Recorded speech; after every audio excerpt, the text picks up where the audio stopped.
महंगाई। सब्सक्राइब कीजिए हमारे चैनल को और बेल आइकॉन को दबाइए हमारी लेटेस्ट वीडियो सबसे पहले देखने के लिए।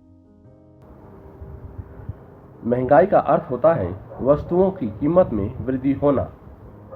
महंगाई एक ऐसा शब्द होता है जिसकी वजह से देश की अर्थव्यवस्था में उतार चढ़ाव आते हैं। महंगाई मनुष्य की आजीविका को प्रभावित करता है। आज तक समाज में महंगाई और मुद्रास्फीति बहुत ही बड़ी समस्या है। बढ़ती हुई महंगाई भारत की एक बहुत ही गंभीर समस्या है। सरकार जब भी महंगाई को कम करने की बात करती है, वैसे वैसे ही महंगाई बढ़ती जा रही है। जनता सरकार के बार बार यह मांग करती है कि महंगाई को कम कर दिया जाए, लेकिन सरकार महंगाई को और अधिक बढ़ा देती है। हमारी आवश्यकता की वस्तुएं बहुत महंगी आती हैं और कभी कभी तो वस्तुएं बाजार से ही लुप्त हो जाती हैं। लोग अपनी तनख्वाह में वृद्धि की मांग करते हैं, लेकिन देश के पास धन नहीं है। सिक्के की कीमत घटती जाती है और महंगाई बढ़ती जाती है। मुद्रास्फीति और महंगाई। बढ़ती हुई महंगाई का मुद्रास्फीति के साथ बहुत ही गहरा संबंध है। सरकार हर साल घाटे का बजट बढ़ा देती है, जिससे कीमतें भी बढ़ जाती हैं। इसका परिणाम ये निकलता है कि रुपए की कीमत घट जाती है। महंगाई तो एक तरह से प्रतिदिन की प्रक्रिया बन गई है। सरकार नोट छापकर मुद्रा का निर्माण करती है और उसे समाज में फैलाती है और निरंतर चलता रहता है। आजकल सभी लोग महंगाई के भत्ते की मांग करते हैं। सरकार ने कृषि की ओर तो घोर उपेक्षा की, लेकिन काले धन को रोकने के लिए कुछ नहीं किया गया है।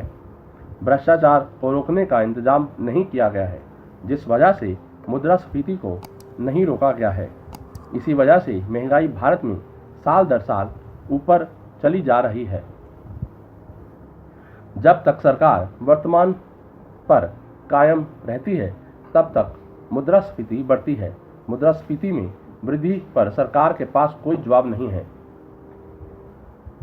जब तक इन विसंगतियों को दूर नहीं किया जाएगा, तब तक महंगाई को रोका नहीं जा सकता है।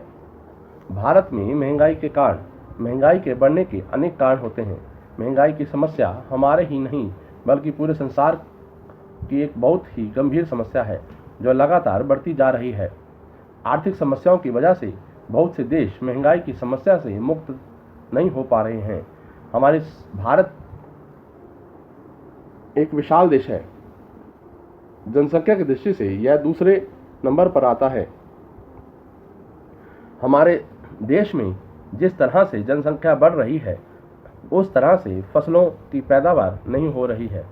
पिछली 2-3 सालों से फसलों की पैदावार में आशा से अधिक वृद्धि हो रही है, लेकिन हर साल एक नया ऑस्ट्रेलिया भी बन रहा है। देश में अतिवृष्टि और अनावृष्टि दोनों की वजह से ही अन्न की कमी हो रही है। इसी वजह से हमें कभी कभी विदेशों से अनाज मंगवाना पड़ता है। हमारा देश कृषि प्रधान देश है, लेकिन फिर भी देश की समूची अर्थव्यवस्था की वजह से भी कृषि अच्छी वर्षा पर निर्भर करती है। बिजली उत्पादन भी महंगाई को प्रभावित करता है। भारत सरकार ने वस्तुओं की कीमतों को घटाने के आश्वासन दिए थे, लेकिन कीमतों को घटाने की जगह पर और अधिक बढ़ा दिया। उपज की कमी से भी महंगाई बढ़ती जाती है। जब सूखा पड़ने, बाढ़ आने और किसी वजह से जब उपज में कमी हो जाती है, तो महंगाई का बढ़ना तो आम बात हो जाती है। यह बहुत ही दुख की बात है कि हमारी आज़ादी के इतने सालों बाद भी किसानों को खेती करने के लिए सुविधाएं प्राप्त नहीं है। बड़े बड़े भवन बनाने की जगह पर कृषि की योजनाएं बनाना और उन्हें सफल करना जरूरी है। हम लोग जानते हैं कि सरकारी कागजों में कुएं खुदवाने के लिए व्यय तो दिया गया था, पर वह कुएं कभी नहीं खुदवाए गए थे। जमाखोरी की समस्या। जमाखोरी से भी महंगाई की समस्या बढ़ती है। कालाबाजारी की वजह से लोगों को खाने के लिए अन्न भी नहीं मिल पाता है। जब मंडी में माल आता है, तब अमीर लोग उसे खरीदकर अपने गोदामों में भर लेते हैं। इसी तरह से वे अनेक तरह की वस्तुओं को इकट्ठा कर लेते हैं। जब वस्तुओं की अधिक जरूरत पड़ती है तो उनकी कीमत बढ़ जाती है। इसी तरह व्यापारी अपने माल को 2 गुने और 3 गुने दाम पर बेचता है। जब जब देश में सूखा पड़ता है तब व्यापारियों को बहुत लाभ होता है।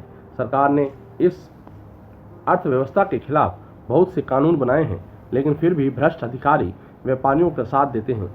जब अनाज मंडी में आता है तो अमीर व्यापारी अधिक मात्रा में अनाज खरीदकर अपने गोदामों में रख लेता है और बाजार में अनाज की कमी हो जाती है। व्यापारी अपने अनाज को गोदाम से तब निकालता है जब उसे कई गुना फायदा होने वाला हो। कई बार सरकार हर साल पेट्रोल और डीजल की मूल्य बढ़ा देती है, जिससे महंगाई बहुत प्रभावित होती है। भारत को निरंतर अनेक युद्धों का सामना करना पड़ा था। कई देशों को स्वतंत्रता के लिए बहुत भारी कीमत चुकानी पड़ी है। जब वर्षा की वजह से फसल अच्छी हुई थी तो कीमतों के कम होने के निशान दिखाई दिए, लेकिन फिर से वही महंगाई की समस्या उत्पन्न हो गई थी।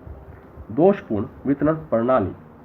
हम लोग कई बार देखते हैं कि अच्छा उत्पादन होने के बाद भी वस्तुएं नहीं मिलती हैं। अगर मिलती भी हैं तो वह महंगी होती हैं। इसकी दोषी हमारी वितरण प्रणाली है।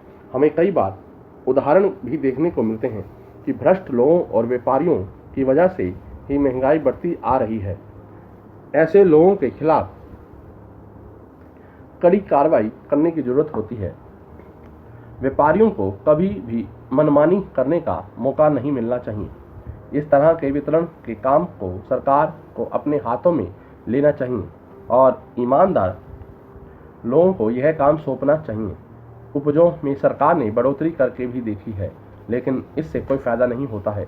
वस्तु की कीमत फिर भी उतनी ही रहती है, घटती नहीं है। हमारी वितरण प्रणाली में ऐसा दोष होता है जो लोगों की मुश्किलें बढ़ा देता है।